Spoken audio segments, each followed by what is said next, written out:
ओम शांति। आज का प्रातः क्लास है 20/9/68। मीठी मीठी रूहानी बच्चों प्रति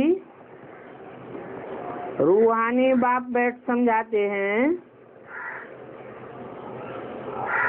कि रूह ही सब कुछ समझती है। इस समय तुम बच्चों को रूहानी दुनिया में बाप ले जाते हैं। उनको कहा जाता है रूहानी दैवी दुनिया।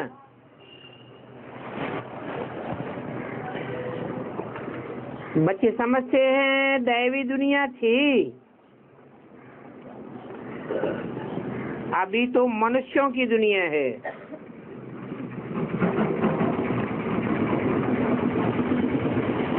क्या अंतर है दैवी दुनिया में और मनुष्यों की दुनिया में?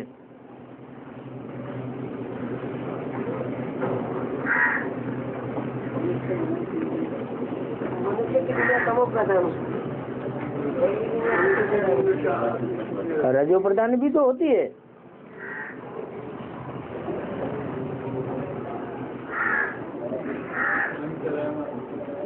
मनुष्यों की दुनिया में मन होता है प्रधान, और मन चलायमान भी होता है। और दैवी दुनिया में दिव्यता है, रूहानियत है। हर एक को अपनी आत्मा का स्वरूप याद है।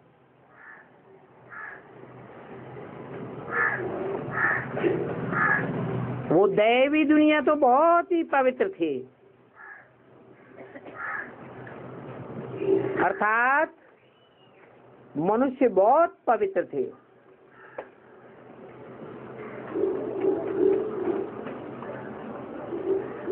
पवित्रता के कारण मन की एकाग्रता थी। मन की एकाग्रता होने से इंद्रियां भी निश्चल थी,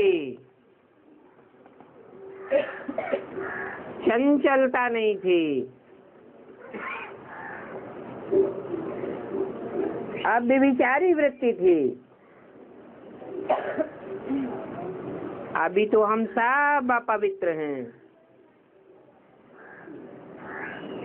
इसलिए उन देवताओं का गायन पूजन आदि करते हैं। ये स्मृति में है कि बरोबर पहले पहले झाड़ में एक ही धर्म होगा।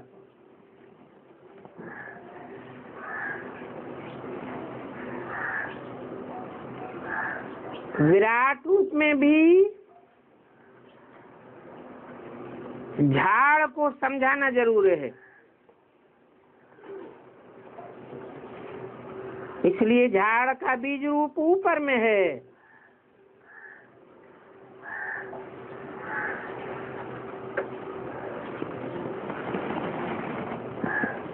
और झाड़ का बीज है बाप।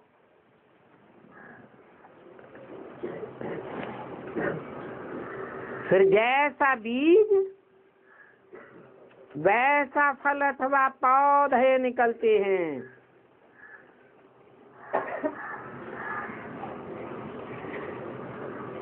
तो ये वंडर है कि कैसे कैसे बीज बदलता जाता है और पौधे भी बदलते जाते हैं।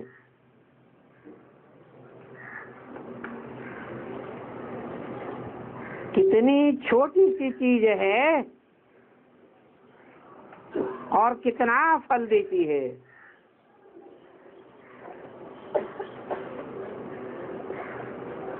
उन बीज का कितना रूप बदलता जाता है।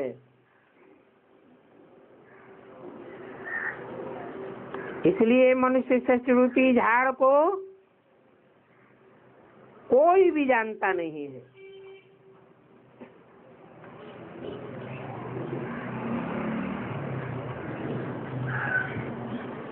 उनको कहा जाता है कल्प वृक्ष।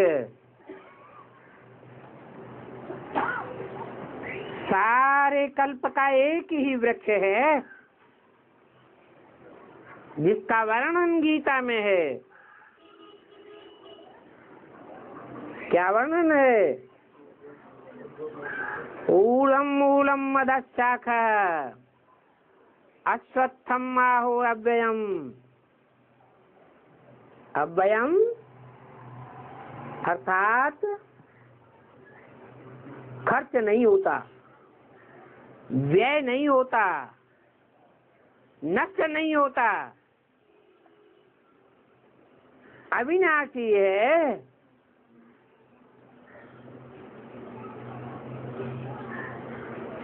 शास्त्र भी नंबरवार होते हैं,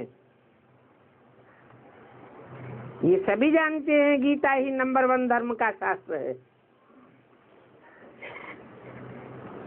जैसे नंबरवार धर्मों की स्थापना होती है,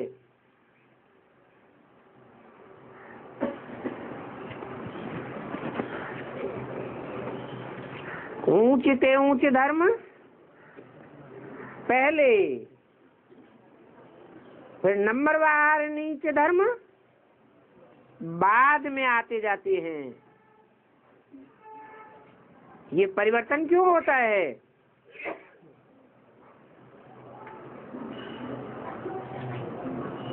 कार्यचक्र सत्तो प्रधान से तामस की ओर बढ़ता है। उस काल चक्र के हिसाब से जो धर्म जिस टाइम पर आते हैं उतनी ही निम्न गति को पाते हैं। ये बात भी सिर्फ तुम समझते हो और कोई धर्म वालों में ये ज्ञान नहीं है। तुम्हारी बुद्धि में है कि पहले पहले किस धर्म का झाड़ होता है और फिर उसमें और धर्मों की कैसे वृद्धि होती है।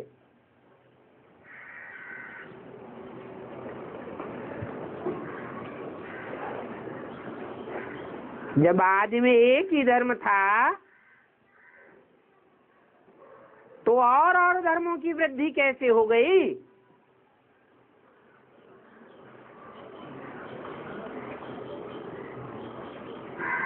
क्या कारण हुआ है? संग का रंग लगता है, उनको कहा जाता है विराट नाटक। तो बच्चों की बुद्धि में सारा झाड़ है। झाड़ की उत्पत्ति कैसे होती है, ये मुख्य बात है। देवी देवताओं का झाड़ अभी नहीं है और सभी टारियां खड़ी हैं।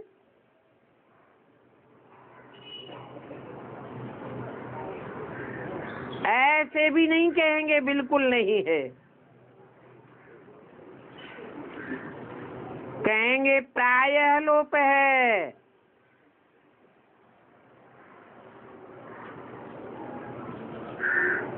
देवी देवता सनातन धर्म की जड़ दिखाई नहीं देती है।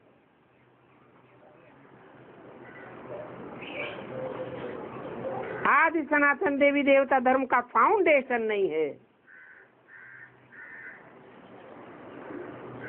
देखने में भी नहीं आता। ये भी गायन है, एक आदि सनातन देवी देवता धर्म की स्थापना करते हैं।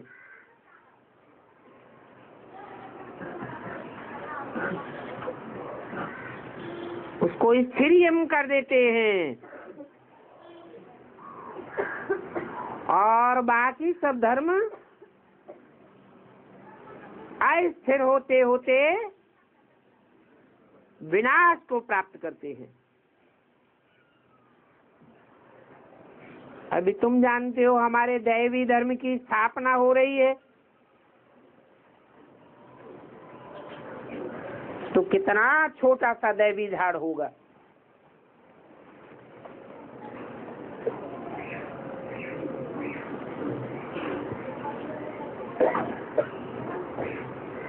कितना छोटा सा होगा।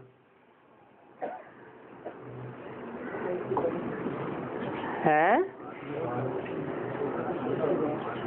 कोई मियाद है?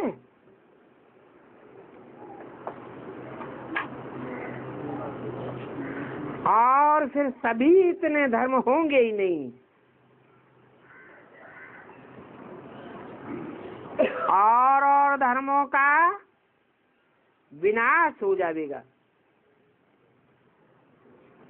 झाड़ पहले छोटा होता है, फिर बड़ा हो जाता है। देखो झाड़ अभी बढ़ते बढ़ते कितना बड़ा हो गया है, कितना बड़ा हो गया है। 500-700 करोड़ पत्तों वाला झाड़ हो गया। और पहले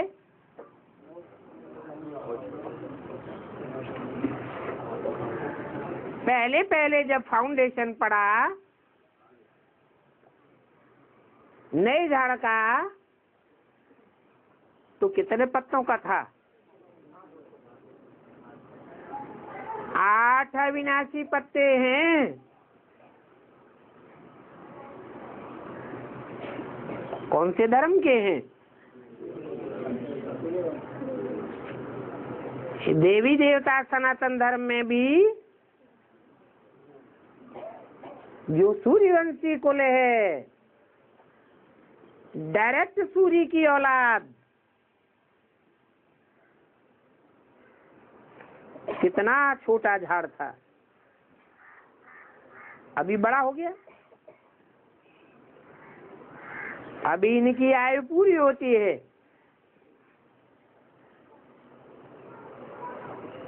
इससे बनियन ट्री का मिसाल बहुत अच्छा समझाते हैं। क्यों? बनियन ट्री जैसा वृक्ष है क्या दुनिया में या भारत में और कहीं नहीं है?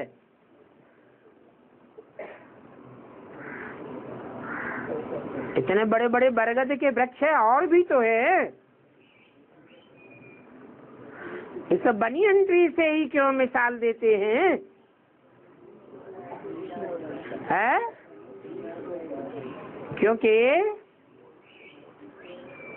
ज्ञान सूर्य पूर्व दिशा से ही निकलता है।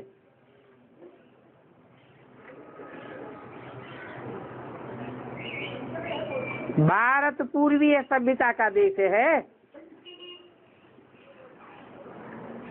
जहाँ से सूर्योदय होता है।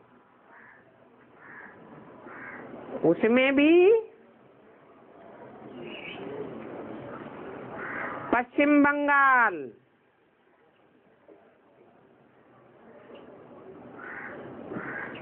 जहाँ भगवान बाप गॉड फादर आकर के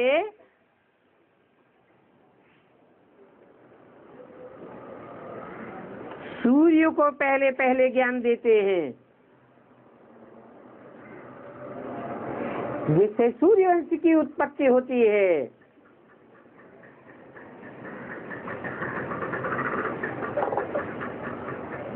अभी तुम जान गए हो।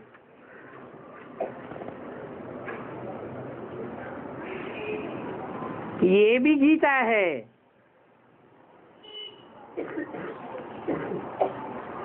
परंतु तुम जानते हो कि बाप तो सन्मुख बैठ समझाते हैं।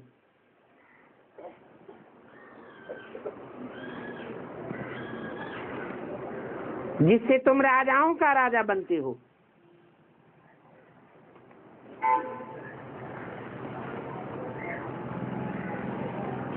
फिर भक्ति मार्ग में गीता शास्त्र आदि बैठ बनाए हैं। और ये भी अनादि ड्रामा बना हुआ है। फिर भी ऐसे ही होगा। फिर जो जो धर्म स्थापन होंगे क्राइस्ट का बाइबल,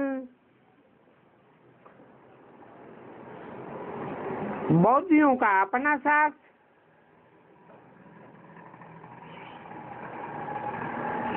सिख धर्म का अपना शास्त्र होगा।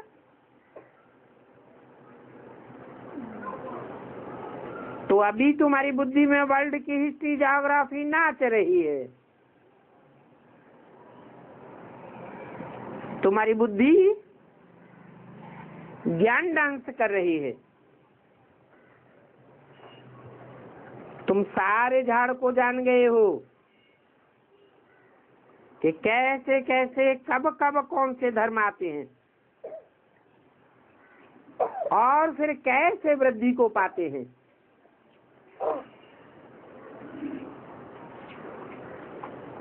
फिर लास्ट में अपना एक धर्म स्थापन होता है और बाकी सभी खलास हो जाते हैं। गाते भी हैं, ज्ञान सूर्य प्रकटा, ज्ञान अंधेर विनाश। अज्ञान का अंधेरा फैलाने वाले और उनके फॉलोअर्स सबका विनाश हो जाता है। अभी तो बिल्कुल अंधेरा है।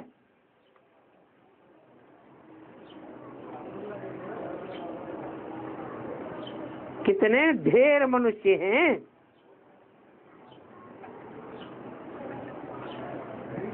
फिर नई दुनिया में इतने सभी होंगे ही नहीं। इन लक्ष्मी नारायण के राज्य में ये इतने नहीं थे। तो अब फिर वो ये एक धर्म की स्थापना हो रही है जिसकी नॉलेज बाप ही आकर के सुनाते हैं।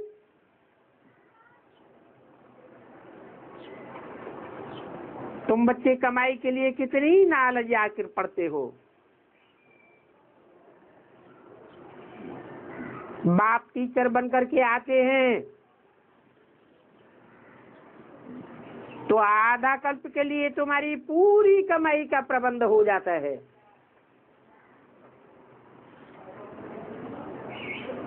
फिर आधा कल्प तुमको कोई कमाई करने की दरकार नहीं रहती।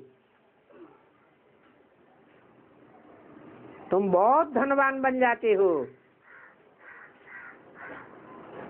तुम जानते हो अभी हम पढ़ रहे हैं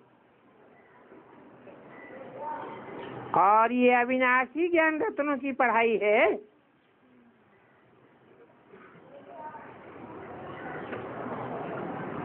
अविनाशी कैसे? संगम युग में ज्ञान रत्नों का विनाश नहीं होगा।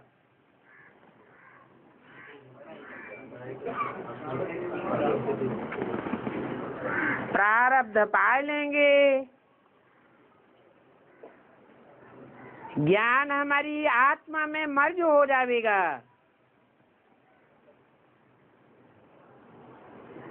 और दिव्यता इमर्ज हो जाएगी। दैवी गुण इमर्ज हो जाएंगे। तो कहेंगे ज्ञान की प्रारब्ध अविनाशी मिल गई। भक्ति को अविनाशी ज्ञान रतन नहीं कहेंगे।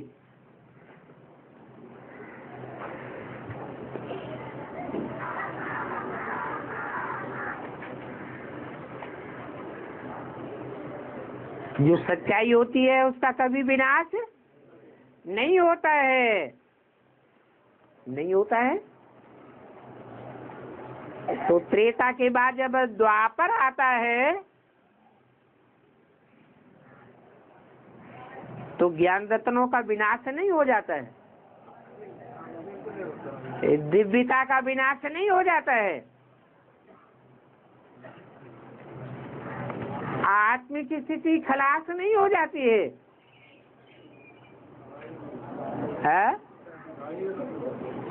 क्या प्रायः लोप होता है। मना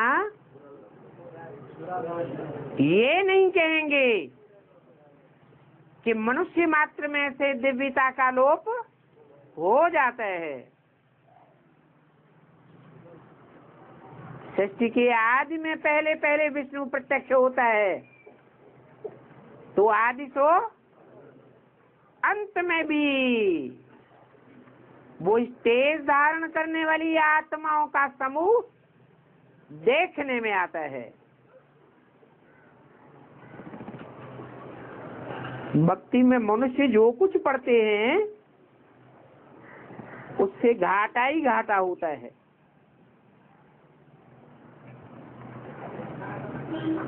उस पढ़ाई से रतन नहीं बनते हैं, और ज्ञान रत्नों का सागर एक ही बाप कहा जाता है। बाकी तो सब है भक्ति।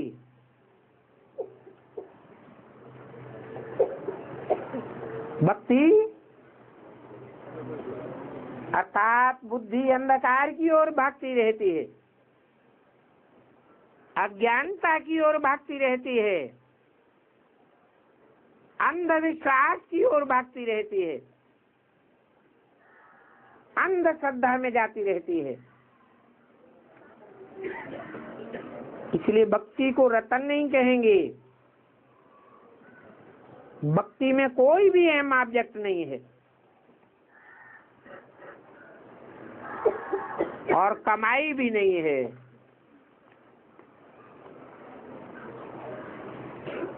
इसलिए फिर पेट के लिए अलग से धंधे करने पड़ते हैं।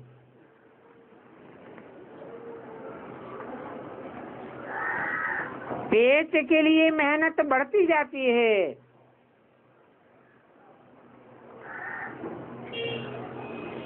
घाटा हो जाता है। नहीं तो कमाई के लिए स्कूल में पढ़ते हैं,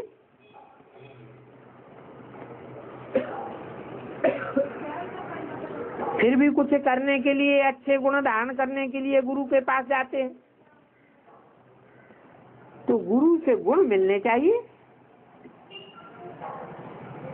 परंतु वो गुरु है एक जन्म के लिए, अल्पकाल के लिए, अल्पकाल का फल देते हैं। कोई जवानी में गुरु करते हैं, कोई बुढ़ापे में करते हैं, कोई छोटेपन में ही गुरु कर देते हैं, छोटेपन में ही संन्यास ले लेते हैं। कुंभ के मेले पर बहुत छोटे छोटे नागे आते हैं।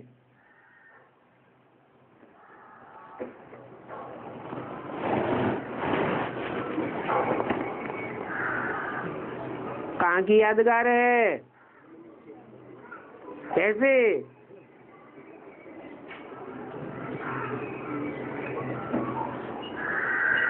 है?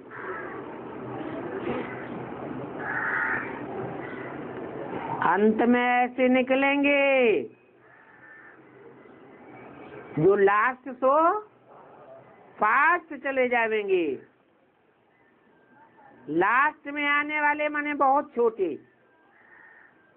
और नागे माने आत्मिक स्टेज को सहज ही धारण करने वाले।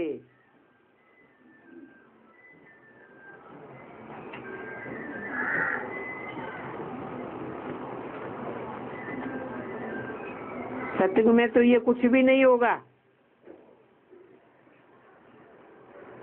तुम बच्चों की स्मृति में सभी बातें आ गई है। रचयिता और रचना के आदि मध्य अंत को तुम जानते हो। उन्होंने तो कल्प की आयु ही बड़ी कर दी, तो आदि मध्य अंत को जानने की बात ही खत्म हो जाती है। लाखों वर्ष की बात को कोई पूछने का भी साहस नहीं करेंगे।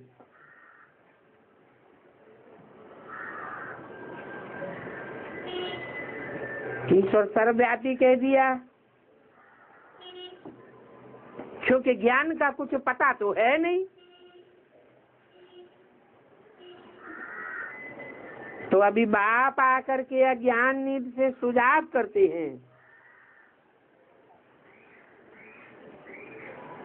तो तुमको ज्ञान की धारणा हो जाती है, तुम्हारी आत्मा की बैटरी भरती जाती है। ज्ञान से ही कमाई होती है।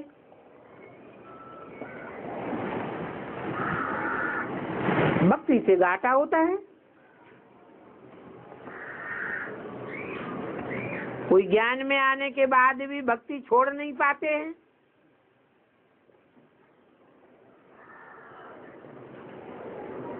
तो घाटा भी होता है और साथ साथ थोड़ा बहुत ज्ञान धारण करते हैं तो कमाई भी होती है।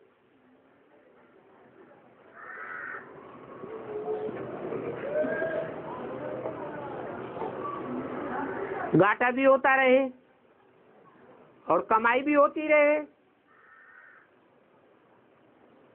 तो भविष्य के लिए बचेगा क्या?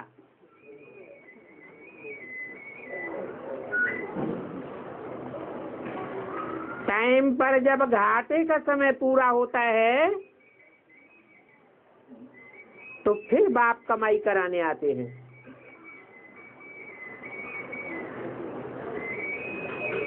इसलिए गीता शास्त्र में लिख दिया है, संभवामि युगे युगे, अर्थात हर युग की 4 अवस्थाएं एक कल्प की यादगार है।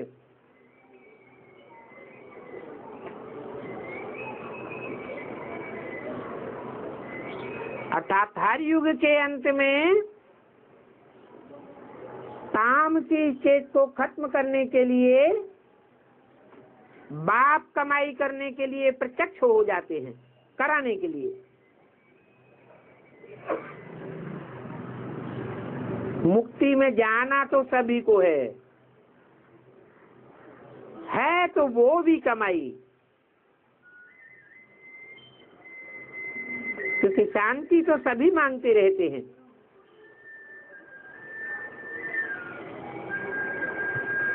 जब कहते हैं शांति देवा,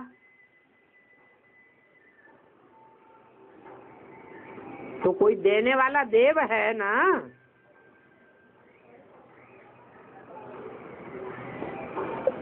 शांति देने के निमित्त तो बनता है।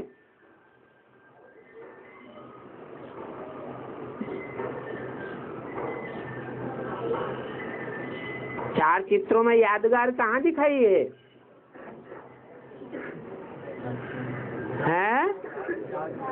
झाड़ के चित्र में शांति देवा का चित्र भी दिखाया है। तो शांति देवा कहने से बुद्धि कहाँ चली जानी चाहिए? बाप की ओर चली जानी चाहिए। बुद्धि बाप की तरफ चली जाती है।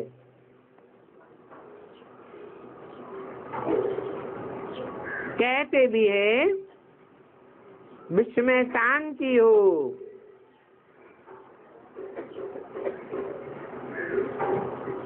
कल्याण हो, परंतु वो शांति कैसे होगी ये किसी को भी पता नहीं है। शांति धाम सुख धाम अलग अलग होते हैं।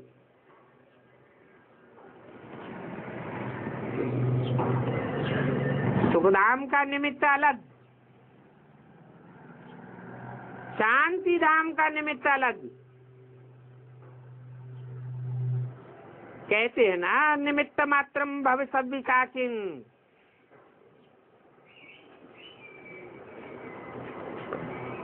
परंतु वो जानते नहीं है। ये जो पहला नंबर था उनको भी कुछ पता नहीं। जैसे कि जानवर बुद्धि था, और अभी तो तुमको सारी नॉलेज है। तुम जानते हो हम इस कर्म क्षेत्र पर पार्ट बजाने आए हैं। कहाँ से आए हैं? सोल वर्ल्ड से आए हैं।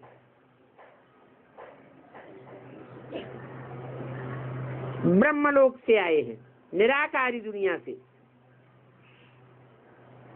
आए हैं साकारी दुनिया में पार्ट बजाने के लिए। पार्ट बजाने के लिए कर्मेंद्रियां चाहिए।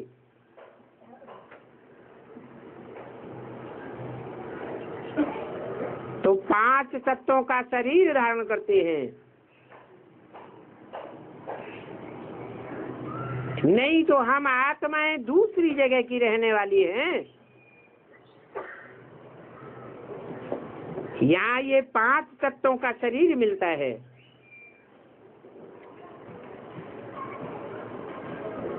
आत्मा अभी कहती है कि मैं शांति धाम क्या रहने वाला हूँ,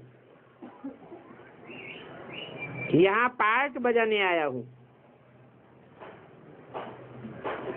पार्ट बजाने के लिए शरीर चाहिए। शरीर है तब हम बोल सकते हैं।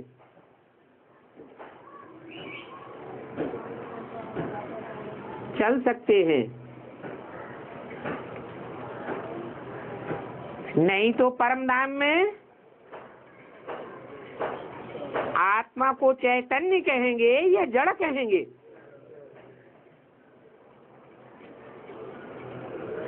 वहां तो आत्मा जैसे जड़वत हैं। आत्मा रूपी पुरुष जब 5 तत्वों के संघात रूपी प्रकृति के संसर्ग में आती है तो प्रकृति का चोला चलायमान हो जाता है। उसे कहेंगे चैतन्य पार्टधारी, जीवन धारण करने वाला जीव आत्मा कहेंगे। अभी तुम ऐसे नहीं कहेंगे इस ड्रामा के आदि मध्य अंत को हम नहीं जानते हैं। हाँ, आगे नहीं जानते थे। अपने बाप को, घर को, अपने रूप को यथार्थ रीति हम नहीं जानते थे।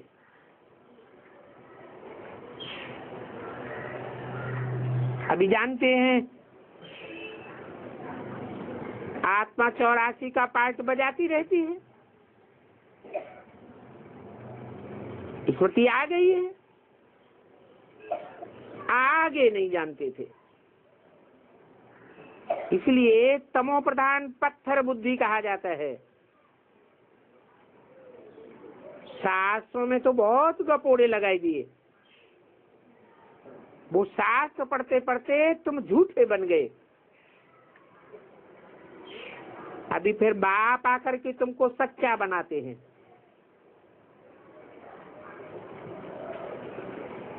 सच्चा बाप आकर के तुमको ऐसा सच्चा बनाते हैं कि तुम सचखंड के मालिक बन जाते हो। सत्य के ऊपर भी सुखमनी में है। सत्य सचखंड को कहा जाता है। देवताएं भी सत्य बोलने वाले होते हैं। ऐसा सत्य सिखलाने वाला बाप है।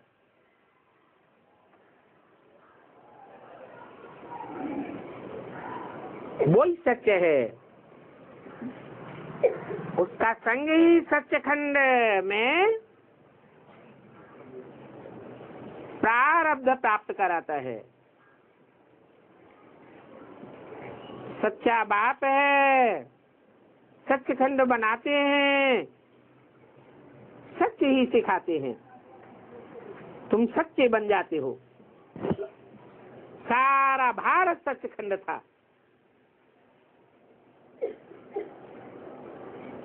नंबर 1 ऊंचे से ऊंचे तीर्थ भी भारत ही है,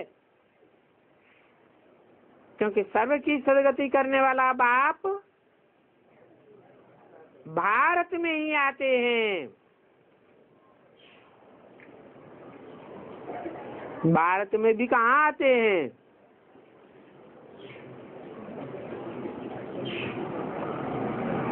दक्षिण भारत में आते हैं क्या? उत्तर भारत में तो शास्त्रों में भी कथा कहानियां लिखी हुई है। राम भगवान के रूप में आया अयोध्या में, कृष्ण भगवान के रूप में आया मथुरा में, शंकर भगवान के रूप में आया काशी में। परंतु वास्तव में अनेक तीर्थ होंगे। तीर माने किनारा, था माने स्थान, अर्थात बुद्धि को एक ठिकाने लगाने वाला स्थान। ऊंच के ऊंच ऐसा तीर्थ जो सारी दुनिया की बुद्धि को एक ठिकाने लगाए देवे। एक होगा या अनेक होंगे? तो नॉर्थ इंडिया है?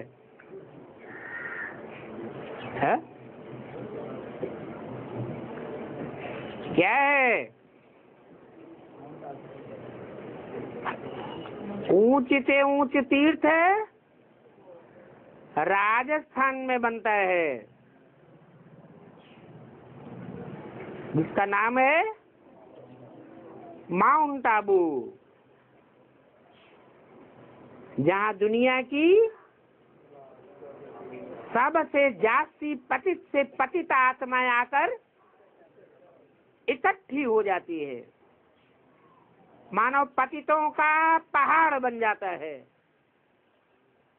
इसलिए उस स्थान का नाम रखा माउंट आबू। तो सर्व की सदगति करने वाला बाप जो पतित पावन बाप है, वो भारत में ही आते हैं। आकर के एक धर्म की स्थापना, बाकी सभी धर्मों का विनाश कराई देते हैं। बाप ने समझाया है कि सूक्ष्म वतन में कुछ भी नहीं है। सूक्ष्म वतन होता ही नहीं। ये सभी साक्षात्कार होता है। जैसे कि बच्चे स्वप्न देखते हैं,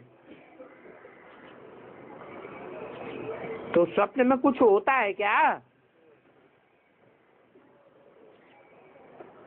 कहते भी हैं स्वप्न मात्र है। ऐसे ही साक्षात्कार भी है। भक्ति मार्ग में भी साक्षात्कार होते रहे भक्तों को। अगर साक्षात्कार आदि न होते तो इतने मंदिर, इतनी पूजा आदि क्यों होती? साक्षात्कार तो करते हैं ना। साक्षात्कार करते हैं तो फील करते हैं कि ये देवताएं पहले चैतन्य में थे। बात समझाते हैं भक्ति मार्ग में जो कुछ मंदिर आदि बनाते हैं या बनते हैं, जो तुमने सुना देखा है वो सभी रिपीट होगा। ये चक्र फिरता ही रहता है। ये ज्ञान और भक्ति का खेल बना हुआ है। हमेशा कहते हैं ज्ञान भक्ति वैराग, परंतु इसका डिटेल कुछ भी नहीं जानते हैं।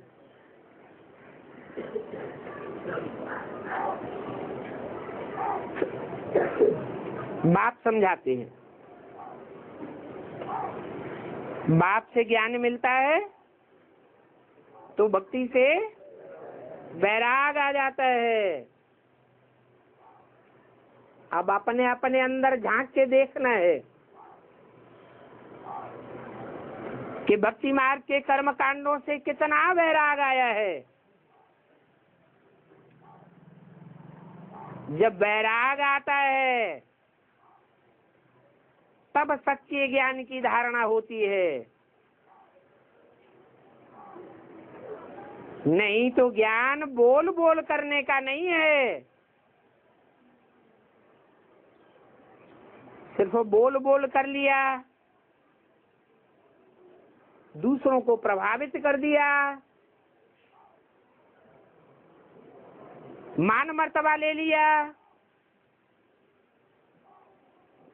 ये रावण का ज्ञान है। रावण बड़ा पंडित था, ज्ञानी मानी था, परंतु धारणा में ज्ञान समाया हुआ नहीं था।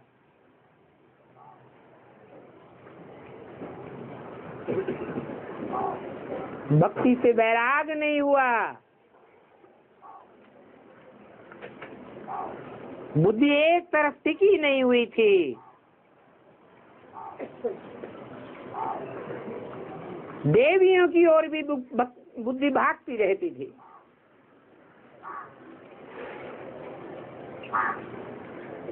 तो बाप बैठ ज्ञान और भक्ति दोनों का डिटेल समझाते हैं। ज्ञान है दिन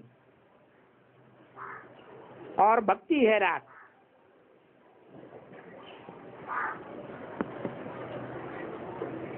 दिन का कारण क्या है?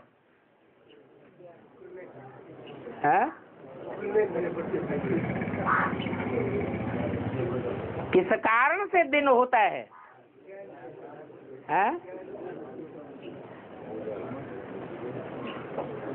अरे सूर्य के कारण दिन होता है। सूर्य नहीं हो तो दिन नहीं होगा।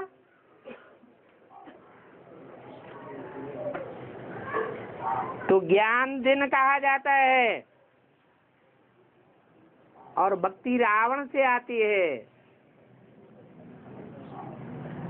भक्ति नाम क्यों पड़ा? बुद्धि ठिकाने नहीं बैठती, भागती रहती है। तो अपने में झांक के देखना है। 24 घंटे में हमारी बुद्धि एक ठिकाने कितनी टिकती है और कितनी भागती रहती है। कोई परसेंटेज होगा? नहीं।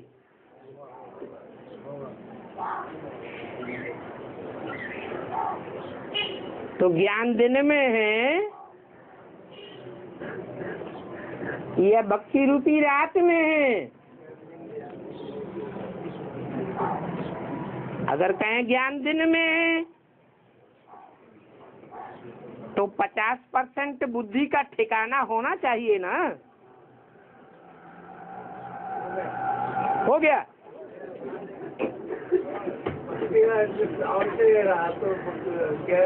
सविता माता को साथ लाया करो, नहीं तो कोई मानेगा नहीं।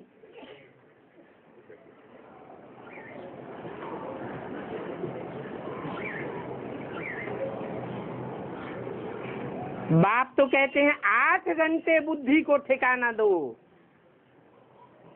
कितना? सिर्फ 8 घंटे। तो कहेंगे कि ज्ञान सूर्य बुद्धि में प्रगटा, नहीं तो निश्चय अनिश्चय के चक्र में बुद्धि चक्कर काटती रहती है।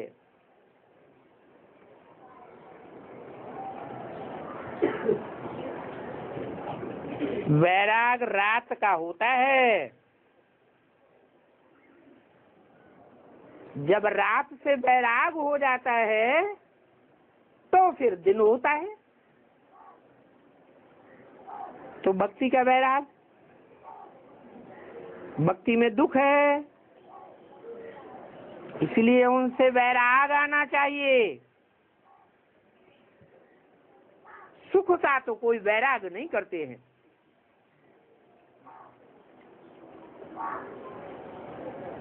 सुख से प्रीति करते हैं कि वैराग करते हैं। सुख को कोई त्याग थोड़े ही करेंगे। संन्यास आदि भी दुख के कारण लेते हैं,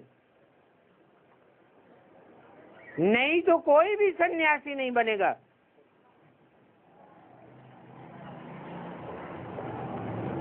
कौन से युग से सन्यास लेना शुरू किया? द्वापर युग से।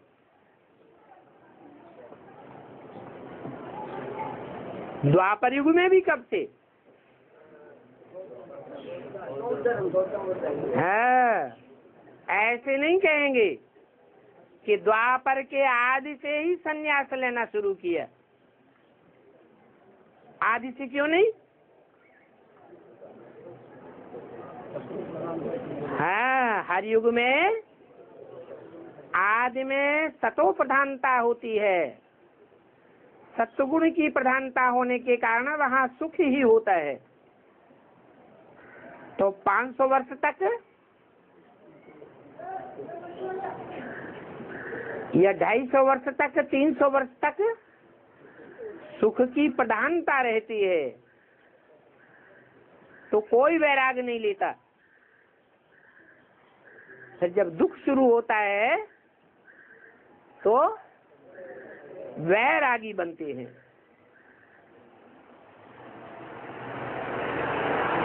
स्त्री को नागिन समझ करके चले जाते हैं।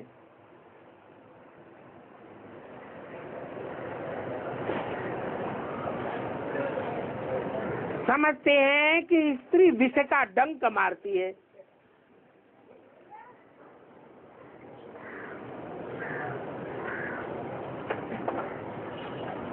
इसलिए छोड़कर चले जाते हैं।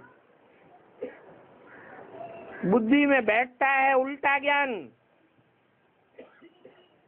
कि पवित्रता में सुख है और अपवित्रता में रहेंगे तो दुखी रहेंगे। तो क्या लक्ष्मी नारायण अपवित्र होते हैं? उन सन्यासियों से पूछो, द्वार द्वार पर जाकर कहते हो ओम नमो नारायण, तो नारायण ने क्या स्त्री को छोड़ दिया था लक्ष्मी को? नारायण वैरागी हुआ था क्या?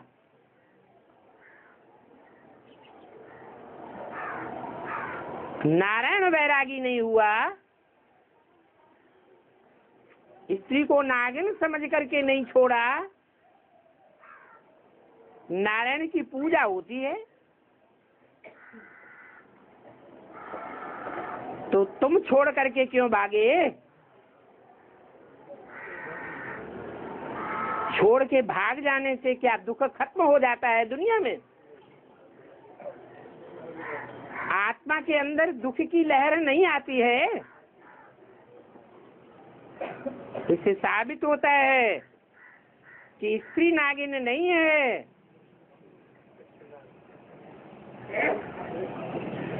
सच्चाई तो ये है कि आत्मा में ही 5 विकार रूपी नाग बैठे हुए हैं, जो मन को, बुद्धि को, इंद्रियों को अपवित्र बनाते रहते हैं।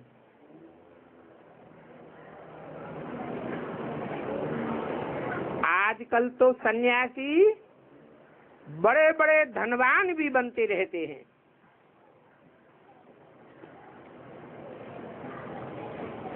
क्योंकि जानते हैं कि संपत्ति के बगैर तो सुख मिल नहीं सकता।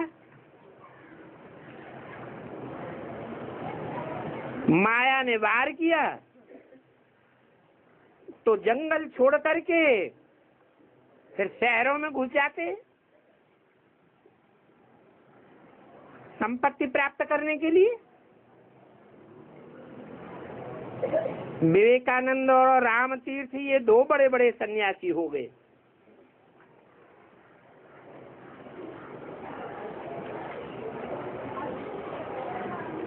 क्या नाम दिया? विवेकानंद। अर्थ क्या हुआ? विवेक में आनंद लेने वाला। शास्त्रों में नाम रख दिया नारायण। कौन सा घर है? ज्ञानजलि ही उनका घर है, उसी में आनंद लेते हैं। भक्ति मार्ग में नाम रख दिया विवेकानंद। और दूसरा नाम क्या लिया? राम तीर्थ। कैसा तीर्थ? राम। तीर माने किनारा, ठिकाना। छ माने स्थान।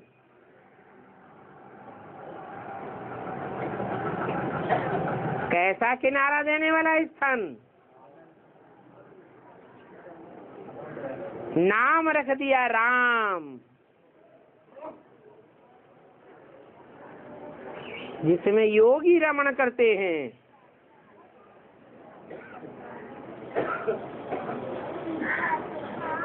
सन्यासियों की ताकत राम तीर्थ में थी। बाकी भक्ति समझाना और भक्ति करना कराना ये विवेकानंद का काम था।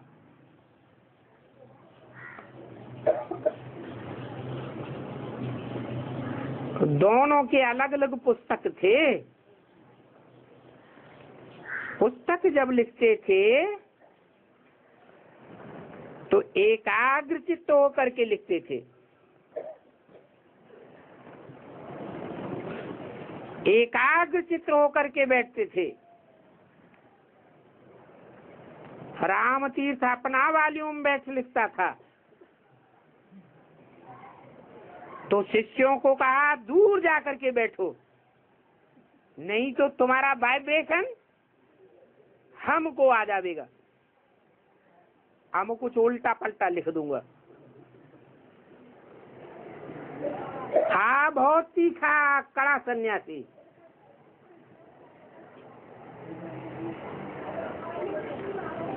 नाम भी बहुत है। किसका? स्वामी राम तीर्थ का। परंतु बाप ऐसे नहीं कहते हैं कि स्त्री को माँ कहो।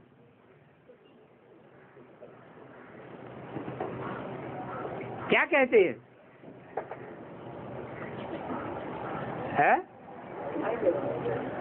हाँ, बाप तो कहते हैं स्त्री को भी बहन समझो। हम ब्रह्मा कुमार और वो ब्रह्मा कुमारी। आत्मिक दृष्टि से तो सभी भाई भाई हैं। सन्यासियों की तो बात ही अलग है। राम तीर्थ ने स्त्री को माँ समझा तो माँ की बैठ करके बढ़ाई की है। ये ज्ञान का रास्ता है और वो वैराग की बात अलग है।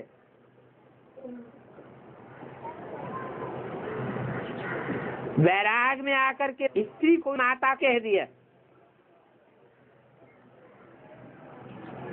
समझते हैं कि भाई बहन में तो फिर भी क्रिमिनल आई हो सकती है, लेकिन माता अक्षर में क्रिमिनल आई नहीं होगी।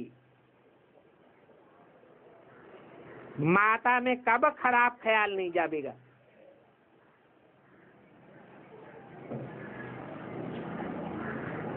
बहन से भी जागती है।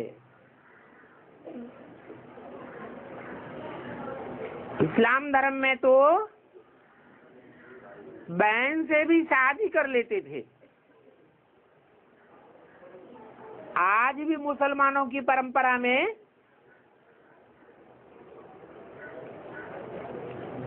हिंदुओं में जिन्हें बहन माना जाता है,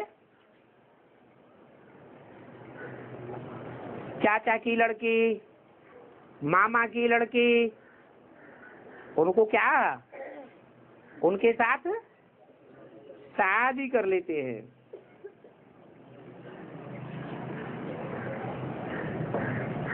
बाबा तो कहते हैं आज की दुनिया में बाप की बच्ची में भी क्रिमिनल दृष्टि जा सकती है।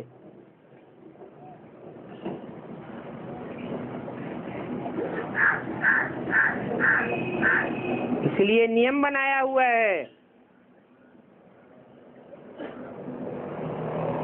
कि नौजवान बच्ची को बाप अकेले अपने साथ न रखे, साथ लेकर के इधर उधर न जाए। माता को साथ रखना जरूरी है। तो माँ में क्रिमिनल दृष्टि कभी नहीं जाएगी। तो सन्यासी स्त्री को भी माँ समझने लगे। उनके लिए फिर ऐसे नहीं कहेंगे कि दुनिया कैसे चलेगी, पैदाइश कैसे होगी। ये तो एक को वैराग आया तो माँ कह दिया। 20/9/68 की वाणी का 3रा पेज। तो देखो उनकी महिमा कितनी है। यहाँ तो भाई बहन कहने से भी बहुतों की दृष्टि चली जाती है। ये है ज्ञान की बात, वो तो एक की बात है।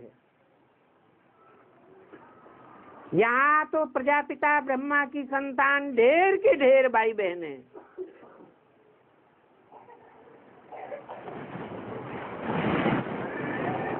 तो आपस में क्या संबंध हो गया।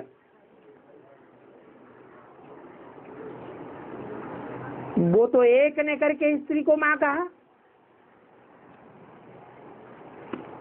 वो तो भक्ति मार्ग हो गया। यहाँ तो ज्ञान मार्ग है।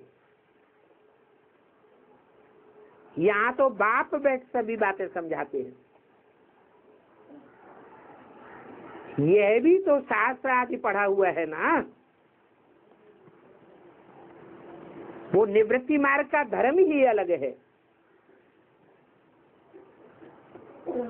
सिर्फ पुरुषों के लिए है।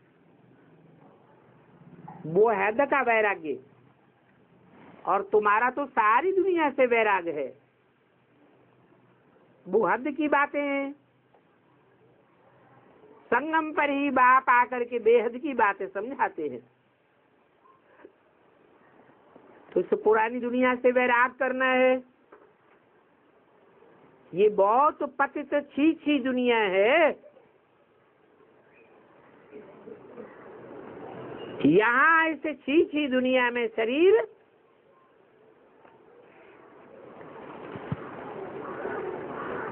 पावन हो सकते हैं या नहीं हो सकते हैं? अरे यहाँ इस छी दुनिया में शरीर पावन हो सकते हैं या नहीं हो सकते हैं? रंग से हो सकते हैं ना बाबू। हो सकते नहीं हो सकते, क्योंकि मनुष्यों को संग का रंग लगता है। एक भगवान है जिसको संग का रंग नहीं लगता है। 500-700 करोड़ पतित मनुष्यों की ये छी दुनिया है, जिनकी बुद्धि में ज्ञान की बातें कभी बैठेंगी ही नहीं। तो वाइब्रेशन को कैसा बनावेंगे? वो तो वाइब्रेशन को गंदा ही बनावेंगे। तो मुट्ठी भर पांडव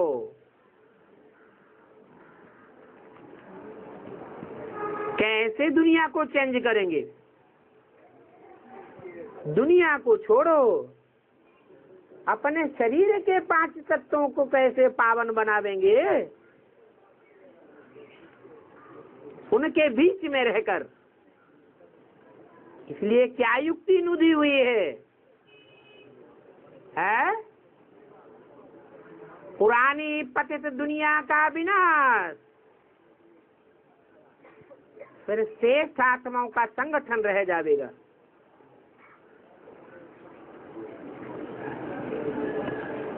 तब श्रेष्ठ आत्माओं के संगठन में वाइब्रेशन श्रेष्ठ बनेंगी, दृष्टि वृत्ति भी श्रेष्ठ बनेगी, और हमारा काम सहज हो जाएगा। तो बाप कहते हैं आत्मा को नया शरीर सतयुग में ही मिलता है। वहां झूठ का नाम निशान नहीं होगा। बल तुम्हारी आत्मा यहाँ पवित्र बनती है, परंतु शरीर फिर भी अपवित्र ही रहता है। इसलिए बोला शरीर सड़ते जावेंगे, चाहे कितना भी पुरुषार्थ करो।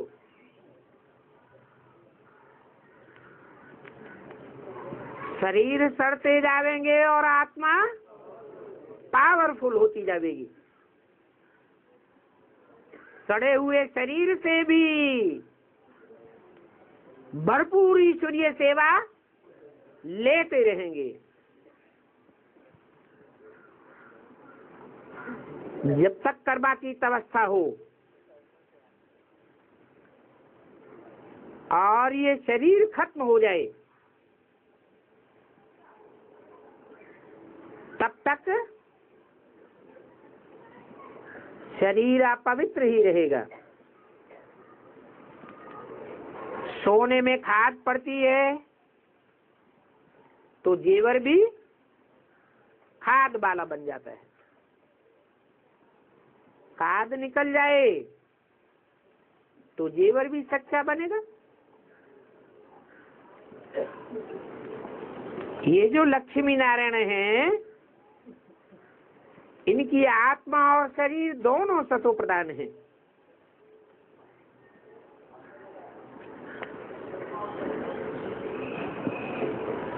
कौन सी लक्ष्मी नारायण की बात की? संगम की या सतयुग की? सतयुग के नहीं है? पैदा होंगे ये तो यही बनेंगे ना। हाँ, नर से नारायण और नारी से लक्ष्मी, ये हमारे जीवन का लक्ष्य है। अभी तो तुम्हारी आत्मा और शरीर दोनों तमो प्रधान काले हैं। आत्मा काम शिक्षा पर बैठ शरीर के साथ काली हो गई है। इसलिए कृष्ण को ही श्याम सुंदर कहते हैं, क्योंकि वो नंबर 1 में है। आत्मा काम शिक्षा पर बैठ काली बन गई है। अभी नरक को लात मार रहे हैं। लात मारना माना बुद्धि से त्यागना। तो नंबर 1 में ये काला होता है। कौन? उन्होंने फिर राम को भी काला बना दिया है।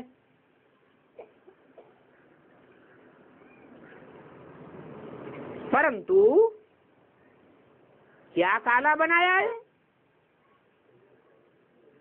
उसका किसी को भी पता नहीं है। आत्मा काली है या शरीर काला है। उन्होंने तो राम को भी काला बना दिया।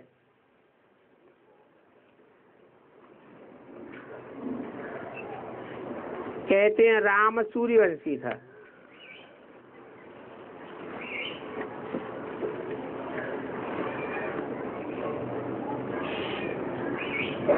सूर्य को भी ग्रहण लगाए देते हैं।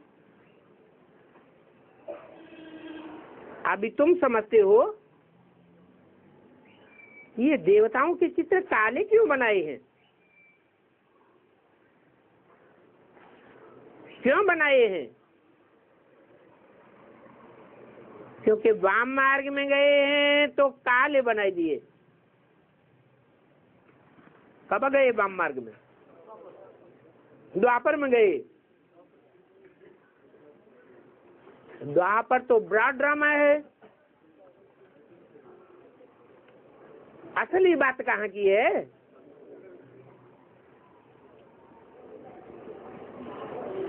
लेकिन उस द्वापर में तो काले देवताएं हैं ही नहीं। न काले देवताएं हैं न गोरे देवताएं हैं। अभी बाप कहते हैं हम फिर आकर के सांवरे से गोरा बनाता हूं, तो कहाँ की बात है? संगम युग में बाप आते हैं, पुरुषार्थी जीवन में काले हैं, पुरुषार्थ संपन्न स्टेज को जाता है तो गोरे बन जाते हैं। तो ये ज्ञान की सारी बात है, बाकी कोई पानी आदि की बात नहीं है। सभी काम शिक्षा पर पतित बन गए हैं। इसलिए राखी बंधवाई जाती है। पावन बनने की प्रतिज्ञा करो।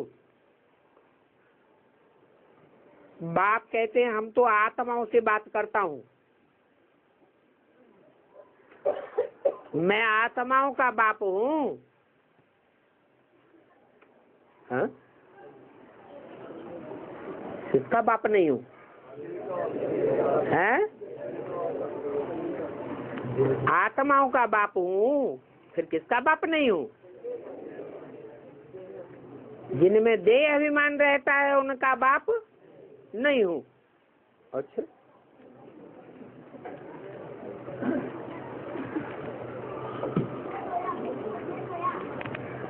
माने कितने हैं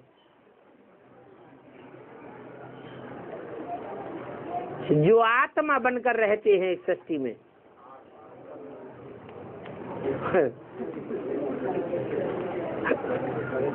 माना जन्म देने वाले 4.5 लाख आत्मा बनकर नहीं रहते हैं, 8 ही रहते हैं। 4.5 लाख भी तो हैं।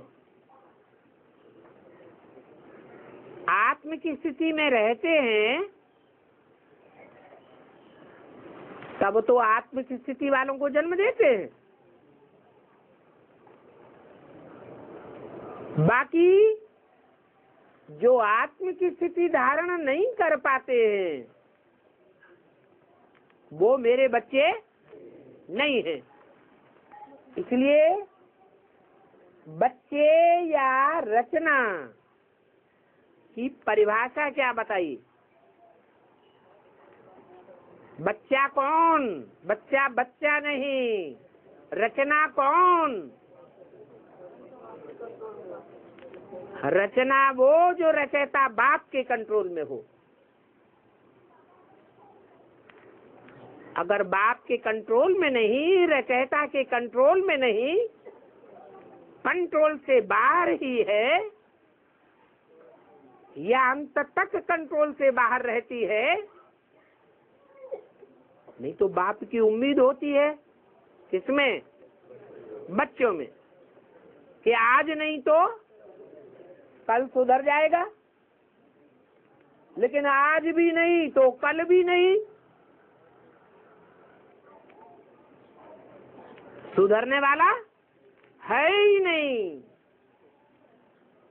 आत्मिक स्थिति धारण ही करने वाला नहीं है। तो 500-700 करोड़ मनुष्यों की दुनिया में कितने जो अंतिम स्टेज के पुरुषार्थ तक पहुंचने पर आत्मिक स्टेज धारण कर ही लेंगे और बाप की उम्मीद पूरी कर ही देंगे। कितने हैं? 4.5 लाख। वो मेरे बच्चे हैं और बाकी सब रावण के बच्चे हैं।